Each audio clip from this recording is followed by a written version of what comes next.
Rodrigo Roa Duterte!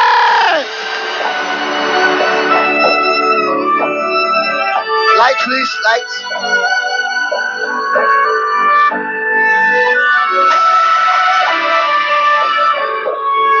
Sino yung lulubog daw?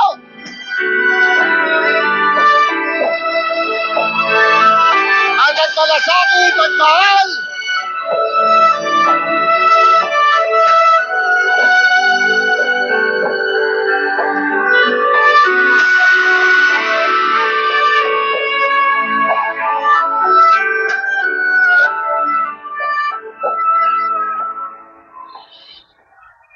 Kindly sit down. Relax lang po kayo. Medyo paus ang boses ko. At pasensyahan ninyo ako. Maraming nasa utak ko. Papunta ako dito kung anong sasabihin ko.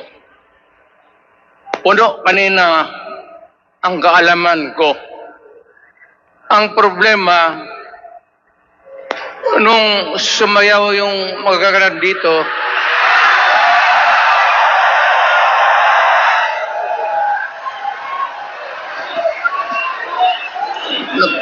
nakalimutan ko.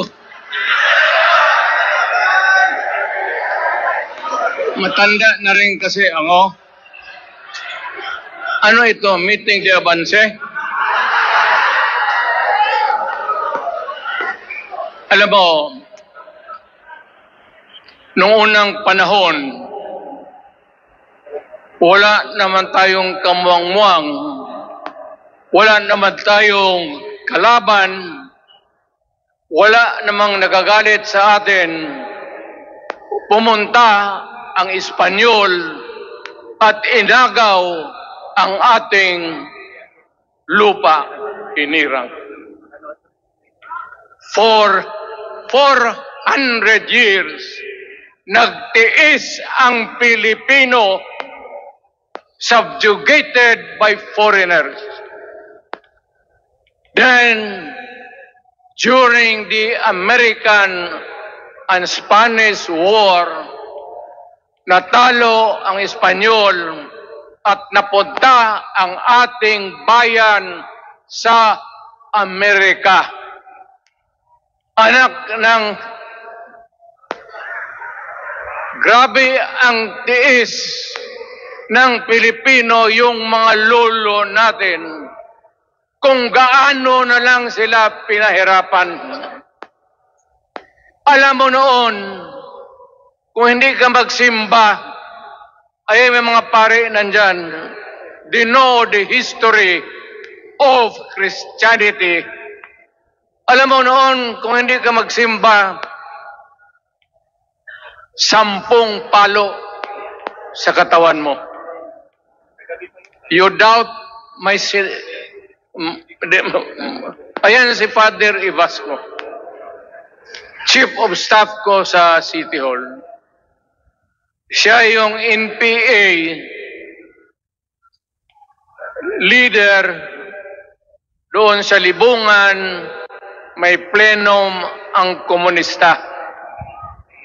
Itong mga sundalo natin, nandito sa harap ko, nahuli yan si Ibasco. At ako naman ay fiscal noon. Pumunta ako sa Katitipan para i-administer ko yung oath niya, yung statement niya kung totoo o hindi. Pagkatapos noon, sabi ng mga sundalo, Piskal, papatayin namin itong 2 pare. Father Tison, Waray, pati si Father Ibasco. Bumaba yan sila sa Visayas para makiksapalaran sa NPA. Sabi ko, wag, kasi pare yan. Puta, alam mo, ang Diyos nandyan eh. Kung ito lang naman ang prinsipyo, iduluhiya, Hindi naman kriminal yan, kidnapper o pusher. Sabi ko, kulungin na lang ninyo. So, sa matagal na panahon, sulat siya ng sulat kay Cory. Eventually, na-release yan sila lahat, pati na ang asawa nila Quintanar, yung mga komunista, mga Esparo, nanggaling dito at naging uso sa buong Pilipinas, yung pagpatay. Wala. Barangay captain, konsehal, military, navy, police, puro may pamilya. Anak ka ng kakawalang kwenta yung ideolohiya. Kung hindi mo lang mabinta sa mapayapa na panahon, so kinuha ko siya chief of staff, tapos umuwi siya sa Bohol, naging governor. Pare ito. Nandito siya ngayon, kasama tayo, at maraming salamat. You guys from other parts of the Philippines nagpunta rito para lang makipagduyog sa Bisaya, sumama lang sa ating, kung sabay tunong sa Tagalog, yung ating, the purpose of why we are here. Wala akong, no longer in politics. I am not a candidate. Nahirapan nga ako mag-akyat ng hagdanan. I am 80 years old. 79 lang, pero hindi binibilang yan eh. Sabi malas daw. Sabi ng asawa ko, 80 na ako. O sige, 80 na. Pero nung lumabas itong People's Initiative, okay man yan. Abogado ako. There are 3 ways of amending the Constitution. Mag-constitutional convention, mag-election tayo sa political districts ng representante para sa assembly to convene there and propose changing or modification of our Constitution. Itong People's Initiative, pati itong Congress, they would convert the Congress into a constituent body and propose the Constitution. Alinman dyan sa lahat, it will be submitted to the people for ratification. Ang problema dito, ako, Mr. President, Ma'am Lisa Araneta Marcos, hindi ninyo ako kalaban. Wala akong sinasabi ng masama. Hindi lang ako makakampanya noon. Alam mo, iniiwasan ko ito. Itong panahon na ito talaga ang iniwasan ko kasi mapipilitan ako ngayon magsalita laban ng mga tao sa gobyerno. Alam mo, Mr. President, hindi ako maghingi ng tawad. Kagawan mo yan eh. It is your responsibilities sa sarili mo. What you do in this world binds you. Iyo yan. Huwag mong sisihin ang ibang tao kasi sarili mong utak at katawan yan. Nung ako'y mayor Pinakitaan ako ng evidence ng PDEA. Doon sa listahan, nandoon yung pangalan mo. Ayaw kong sabihin yan kasi magkaibigan tayo. Kung hindi magkaibigan, magkakilala. Ikaw pumapasok kayo ng alanganin. Mr. President, baka susunod ka sa dinaanan ng tatay mo. Diyan ako takot. Ayaw ko mangyari sa iyo yan.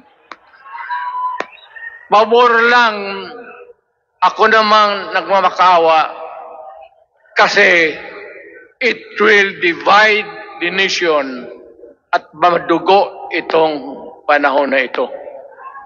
Alam mo, Mr. President, sabihin ko maya sa tao kung ano ka. Noong unang panahon, hindi tayo puro Bisaya nagkita-kita doon sa Luzon. There was a community of Filipinos. Galing Visayas, galing Ilonggo, galing Waray, galing Mindanao, galing Hulo, galing Lanao, Cebu, Samar, at Taas, Pampanga, Apare. Nagkita-kita yung mga minuno natin. Kasi hinawakan tayo ng Espanyol, pati Amerikano. Nung dumating ang panahon na tayo'y nagkaharap na, sabi ng mga lolo natin, ano ang gawain natin sa bayan natin? Pwede ba tayong magbarangay-barangay lang o magkaisa tayo? Di na bale, iba-iba ang salita natin. It was agreed by the Filipinos then of all walks of life, Ma-Ilocano, Ma-Cebuano, mga taga Mindanao, they agreed to form a constitution.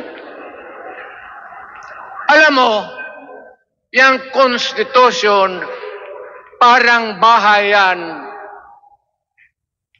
sa tao. May poste. Sabi natin noon, magawa tayo ng magandang opisina where we can meet and talk about the destiny of this country. Doon, they agreed na may malaking bahay, may poste, mga malaking poste, at may mga muebles at kwarto, living rooms and all. Ang usapan na from time to time, lumalaki na ang bayan at magdagdag tayo ng mga opisina sa mga opisyal. Maganda yun. Bahay yun. Mga sahig, nandyan lahat. Na mesa, desks, chairs and everything. Wala tayong pinag-usapan na sirain yung bahay na yun. It was intended for posterity at inabot sa atin yung konstitusyon na yan. Although it was amended and modified, but it is still the fundamental law since 1935 hanggang ngayon. At what keeps in Ilocano, Bisaya, Waray, Moro, bakit tayo nagkaisa? Magkaiba ang salita natin, ang pagkain, iba. Ugali, iba. Bakit tayo andito ngayon? Dahil sa isang bahay. Yung bahay na yan, yung papel, the Constitution. Ngayon, ang Constitution is supposed to be a permanent thing. Ang batas na binigay ng Constitution sa Congress, sa lawmakers, they can make laws every day, modify, change it if they want, every week. Okay lang yan. Huwag ninyong pakialaman ang Constitution kasi yun ang bahay opisyal ng Pilipino. Anak ka ng... Bakit pumasok sa utak ninyo yung People's Initiative? Anong nakain ninyo? There's nothing wrong with the Constitution right now. The environment in the Philippines seems to be positive, okay. Wala namang problema. Araw-araw, nakikita tayo. Punta Maynila, marami akong kaibigan, mga brad ko, mga classmate ko. Okay ang buhay natin. But suddenly, nandito yung People's Initiative. Alam mo, sa umpisa pa lang, nagdududa na ako. Bakit? People's Initiative manggaling sa tao. Dapat yan galing sa mga purok at doon sa barangay at doon sa DILG, ipasa nila sa syudad, sa probinsya at sa national office. Dito mga congressman,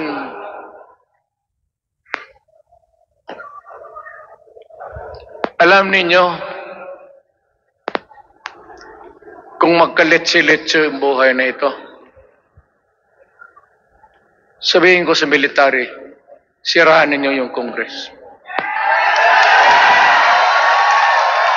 Magastos, nagbabayad tayo, nag-usek-usek sa kwarta. Sige, pamayad para People's Initiative. So, what is the motivation? Galing ba sa puso ng tao yung pinipirma niya? Hindi yung pirma yung petition para ito, kaming nagsipirma dito, pumayag na merong pagkaiba ngayon sa Constitution. Pirma lang, pati pera. Anong klase yung putang inang ito? Ganun na lang ang tingin ninyo sa Pilipino. Pagka ganon, maghiwalay-hiwalay na tayo. Kayong taga Luzon, pumunta na yan sa Mindanao, mag-declare na lang tayo ng independence separate.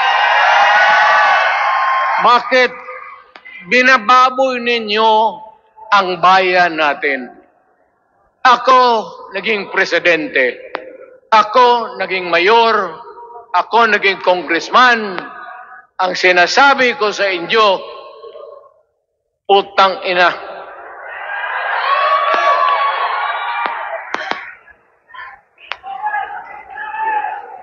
Malinis to. Baka ihi mo ito ha.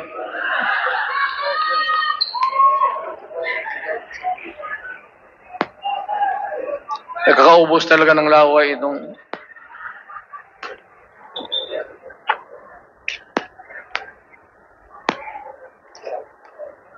What do you expect the national government, particularly ang Malacanang? Anong gusto ninyong response? Niwala kayong mga seminar na ganon.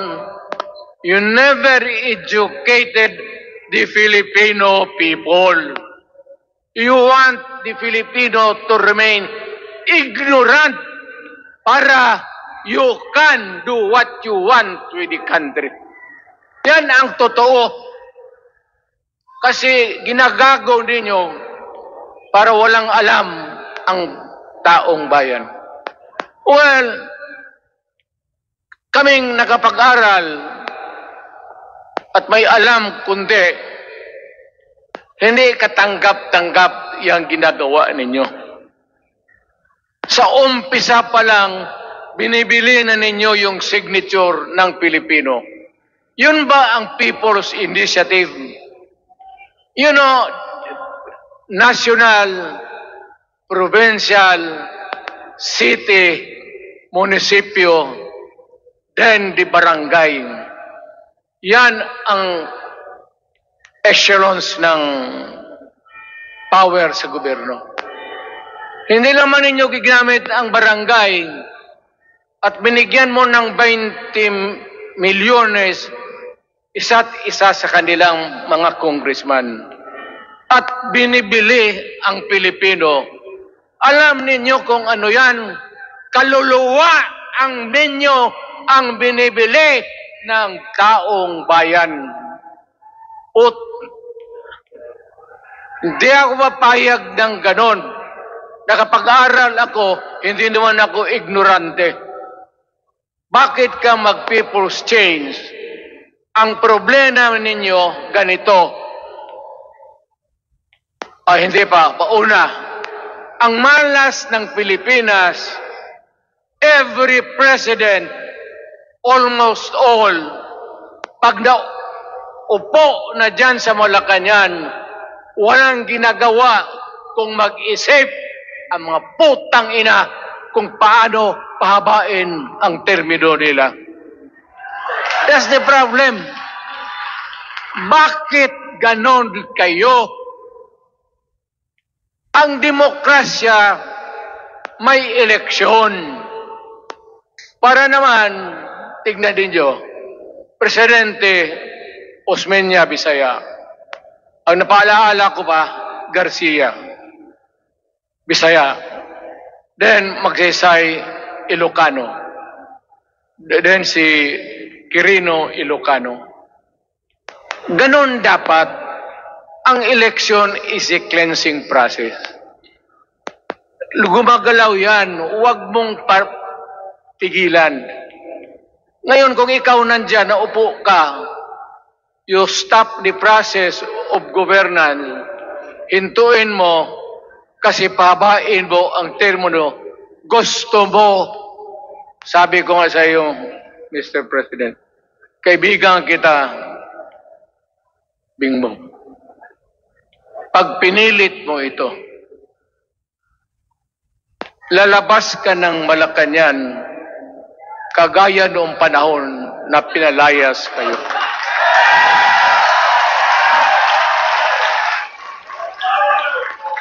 Alam ninyo, kung hindi na talaga ito mapigilan, nandyan ang military pati polis, makinig kayo. Pag-aralan ninyo kung ano yung pinapakain nila sa taong bayan. At pagka nakita ninyo kung ano ang mali, you correct it. Nasa inyong kamay na yan. Ganito yung plano. Presidential, tapos parliament. Ang presidential, lahat kayo, ako, ikaw, lahat, hanggang doon, nagboboto, direct vote to elect a president. Itong parliament, prime minister lang ang magboto, yung mga assembly who are the congressmen now. Putang ina ninyo, wala akong tiwala sa inyo. Wala kayong prinsipyo, bukang pera kayo lahat. Yan ang totoo.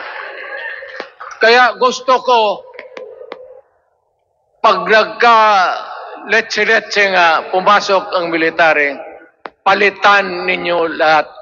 Arestuhin ninyo kasi nagsasayang ng pera at yung ginagastos nila is a fraud, swindling ang ginawa nila. You must account for the wasted money, for the money that you bought the signature of a Filipino. Bribery.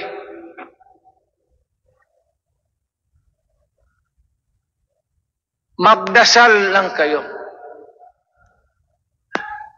If by the grace of God, mabalik ako,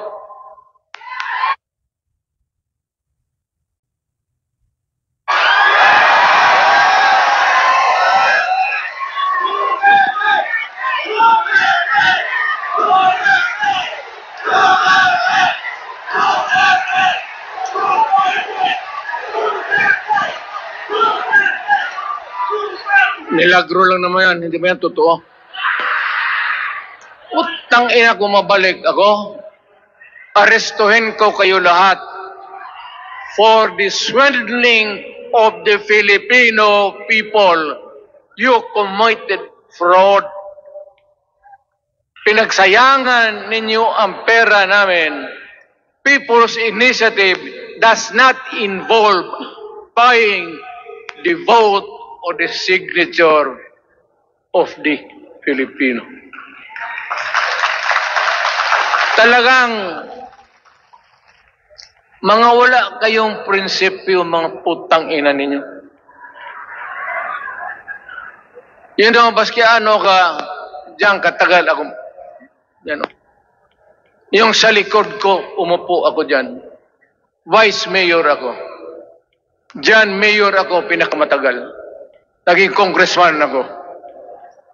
Presidente. Kayo,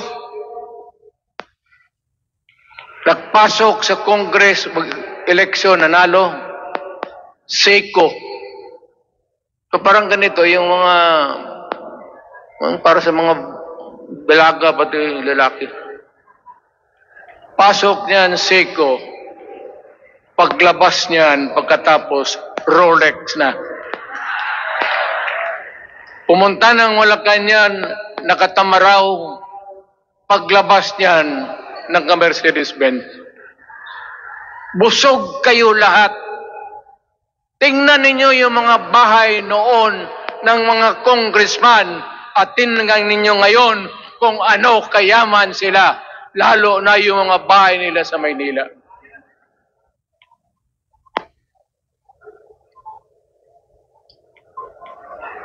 Wala kayong masabi sa akin. Alam mo bakit diretsahan ako magsalita?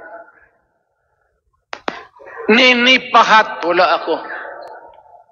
Paglabas ko sa Malacanang, lipad ako dito. Pumunta ako sa bahay ko para mag-retire.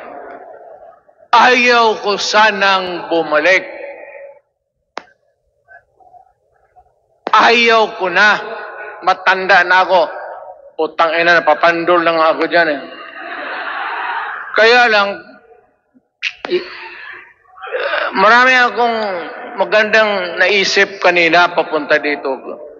Kaya yung sumasayaw lang kasi yung mga hali.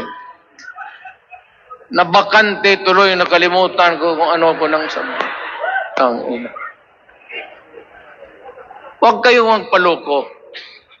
Alam mo, Parliament, ang ambisyon niyan, karamihan galing kay Lisa Marcos at kay Romualdez. Bongbong bangag yan.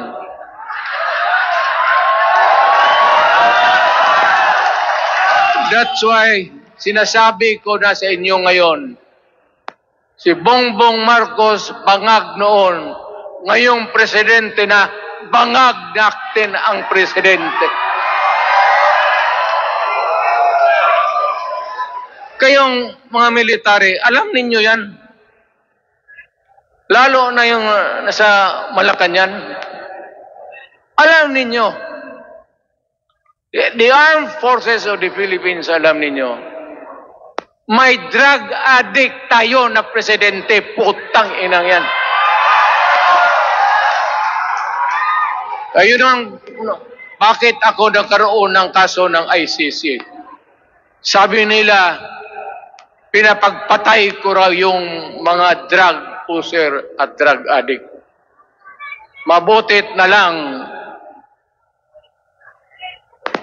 wala na ako sa pwesto, baka kasali ka pa. No, Mr. President, pinilit ninyo kami. Kayo yung sa Bisaya, kinikitoy mo yung Pilipino. You are testing the waters. Not even. You are, pushing to the limits ang pasensya ng Pilipino. Huwag na huwag mong gawin yan. Ituluyan kay magkagulo. Pag hindi namin napilitan kayo sa mga rallies, sa aming mga boses, ang sentimento namin, ako'y sinasabi ko sa military, nag-hemorrhage ang bayan, gastos dito ng gastos doon. Tapos kung mag-speech, ang pinag-usapan ang putang inang pobreng Pilipino. Gastos dito, gastos doon. Mga military, maawa kayo sa bayan. Pag hindi namin kaya, gawin na ninyo. Gawin ninyo, kawawa ang Pilipinas. Alam mo, Presidente, tapos mag-parliament, tumatakbo ng assemblyman o congressman niya si Sandro, tapos ipasok nila sa assembly, gawain nilang prime minister. Yan nga ang sakit ng Pilipino. You want to perpetuate yourself in power at the expense ng buhay ng bayan. Mabuti sana kung bright kayo. Kung drug addict ka lang naman at may asawa kang hungry for power, tapos may isa itong taga Leyte, gusto siyang mag-prime minister at gawin niya itong bongbong, diyan ka lang, ako ang bahala. Ceremonial president ka na lang. Ako na ang magpatakbo ng bayan sa parliament. Iyan ang plano nila. Yan ang hindi talaga matanggap natin. Kalukuhan niyang putang ina yan. Huwag kayong, alam mo, bakit ako makipag-away ng presidente? Marami siyang sundalo. Kaya natin, kayong pumalag, pero there is always a time for everything. May panahon na ikaw ay sikat. Sa ayaw mo at sa hindi, may panahon ka talagang bababa dyan sa Malacanang. Gaano katagal ka man to hang on to the power, that is for God to decide for the nation. Kami, patayin ninyo, wala na akong silbi. Tapos na ako, naging presidente na ako. Nakatikim na ako ng pag-upo ng silya dyan sa Malacanang. Ganoon na lang ang ang alaga ko sa bayan. Alam mo ba, tanungin mo yung lahat ng senador, magbisita sila, isang kanin, isang pork chop o isda, sabaw. Noong panahon ko, sabi ko, yan lang ang mapakain ko sa inyo. Walang steak kasi mahal yan. Hindi natin pera itong kinakain natin. Yan ang totoo. Magtanong kayo ng taga-Malacan dyan. Hindi ako nagpabibida. Sinabi ko lang, huwag ninyong kalimutan, Mr. President, ang delikadesa. Mahirap yan. Magkaroon tayo ng... Ngayon, wala naman, yun naman lang ang dapat lang pagkwentuhan natin. Huwag kayong pumayag dyan. Binabastos kayo. Anong bakit? Bakit nadalhin tayo sa parliament? Anak ka na. So pag doon, kontrolado na nila, pati yung anak na assured na maging... Yan nga ang mahirap eh. Lahat na maging presidente, ang pamilya nila, walang inisip kung hindi paano titira dyan hanggang sa matapos ang panahon. May I remind you, itong election, papalit-palit ito. Para sa lahat, mayroong Ilocano, may Bicolano, may Bisaya. Hindi mo pwedeng suluhin yan. The election is a cleansing process. It does not,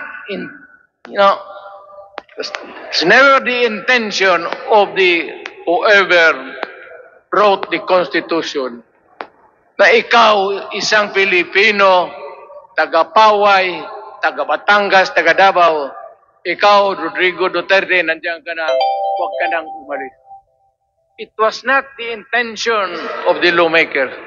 Demokrasya tayo, Mr. President.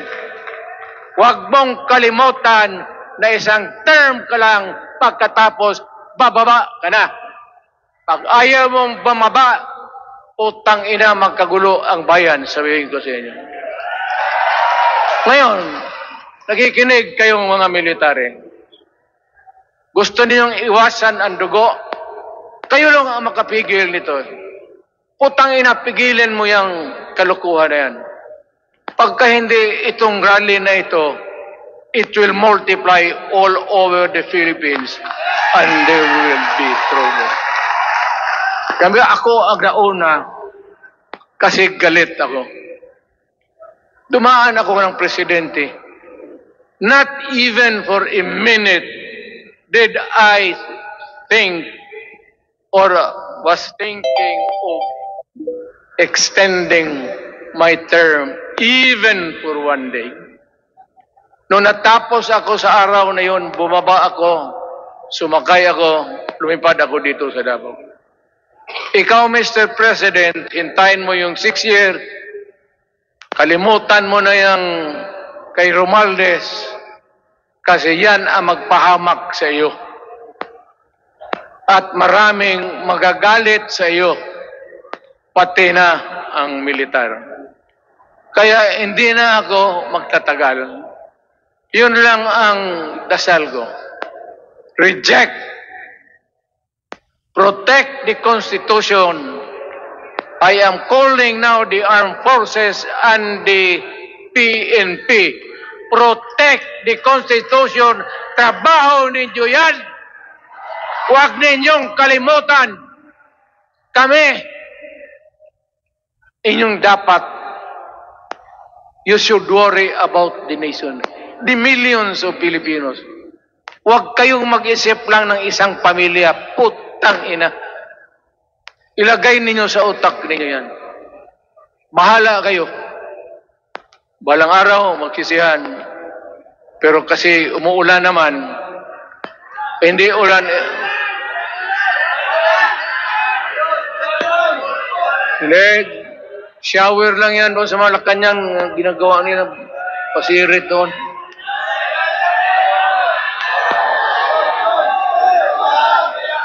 Wala naman rin akong masabi. Kasi hindi ba ito eleksyon?